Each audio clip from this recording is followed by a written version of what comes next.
Welcome to the Hotelligence Podcast, your strategic vantage point on the changing landscape of hotel safety.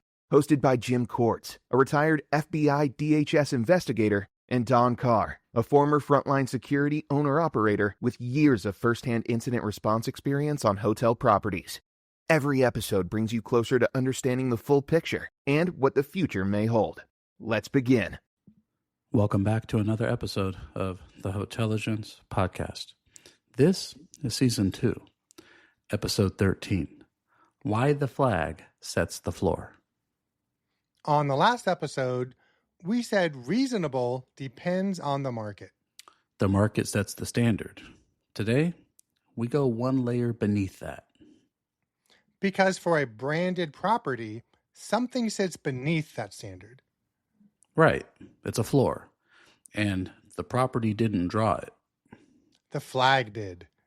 So the brand is a promise in writing, right? A brand standard feels like a marketing document, consistency for the guest.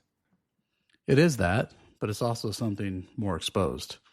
It's a published statement of what a property in this system does. Yeah, written down, distributed, agreed to when the property took the flag. And anything written and agreed to can be read back. After an incident, the brand standard stops being an operations manual. Correct. It becomes a description of what the property promised it would do, signed in advance. So, it's the floor you didn't set. Last episode, we said a property can't define reasonable downward below its peers.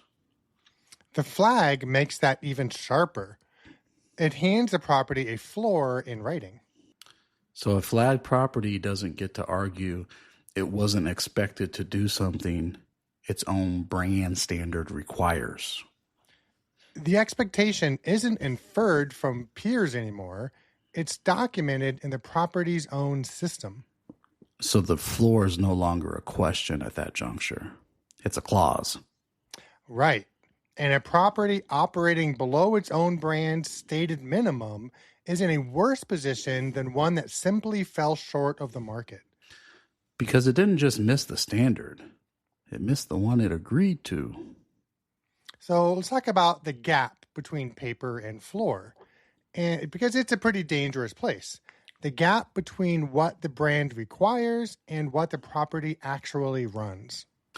The standard says the property does X. The property, on a given night, doesn't. Yeah, maybe staffing or maybe drift or maybe a standard that was really never operationalized. It doesn't matter why. The gap itself is the exposure. The brand wrote the floor. The property lived beneath it. And the brand can end up named alongside the property because the standard was theirs too. And that's its own structural problem. The floor protects the property only when the property actually stands on it. A standard you hold but don't meet is worse than no standard at all. It's a measure of your own gap in your own words. Well said, Jim. So, and this lands differently depending on the property. An independent doesn't have a flag handing it a floor. Its floor is the market alone, the standard we talked about last episode. Yeah, a flagged property carries both, the market standard above, the brand floor beneath, and it has to meet the higher of the two. A franchise property and a managed one distribute that differently again. The brand, the owner, the operator, each hold a piece of the floor. So the answer is never to treat the brand standard as paperwork. Correct. It's to know exactly where your flag set your floor and to make sure the property is actually standing on it, not just filing it. That's Season 2, Episode 13 of the Hotelligence Podcast. Next time, we talk about when coverage is not protection.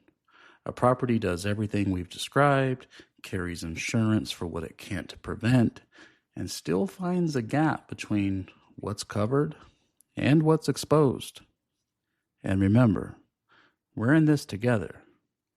And together, we make hospitality stronger. We publish a short, written insider briefing alongside each episode. The link is in the show notes. Thank you for joining the Hotelligence Podcast, where experience informs smarter, safer hotel operations and prepares you for what comes next. Stay informed, stay confident, and stay connected. As the conversation evolves, Jim Cords and Don Carr will highlight developments that help hotels strengthen their approach to safety and risk management. See you next episode.